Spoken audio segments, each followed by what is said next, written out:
તો ભાઈ એવું શું થઈ ગયું તો આપણે ટ્રેનની ટિકિટ કેન્સલ કરવી પડી. તો રામ રામ મિત્રો, કેમ છો બધા? મજામાં. આજના નવા બ્લોગમાં તમારું બધાને સ્વાગત છે ને ભાઈ. હવારમાં ઠેલો લઈને હું પૂગી ગયો ભાઈ રેલવે સ્ટેશને, કારણ કે મારા મમ્મી પપ્પા ને મારો ભાઈ ત્રણ જાય છે ઉજ્જૈન ફરવા માટે. અને ભાઈ જવાનું તો આપણે હતું, પણ કોલેજમાં પરીક્ષા આવી ગઈ ને એટલે આપણી ટિકિટ કેન્સલ કરી નાખી. બાકી ભાઈ 10:30 વાગે અમે રેલવે સ્ટેશને બેઠા હતા ને હજી સુધી ટ્રેન નથી આવી. ને પછી ફાઇનલી 11:30 વાગે ટ્રેન આવી જ ગઈ હતી.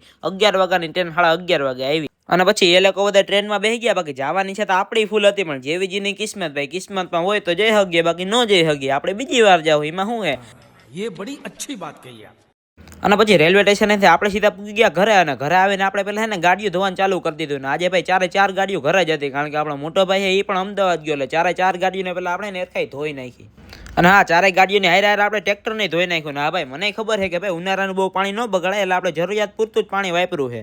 પછી સાંજે નાઈને ધોઈને આપણે પૂગી ગયા સાઈડ ઉપર. અને ભાઈ સાઈડ ઉપર આખો ટૂર તમને બીજા વિડીયોમાં આપી દઈ. પછી આપણે અહીંથી સીધા પૂગ્યા આપણા દોસ્તરો પાસે. બાકી આપણે તમને મળીએ બીજા વિડીયોમાં. ત્યાં સુધી રામ રામ. વિડીયોને લાઈક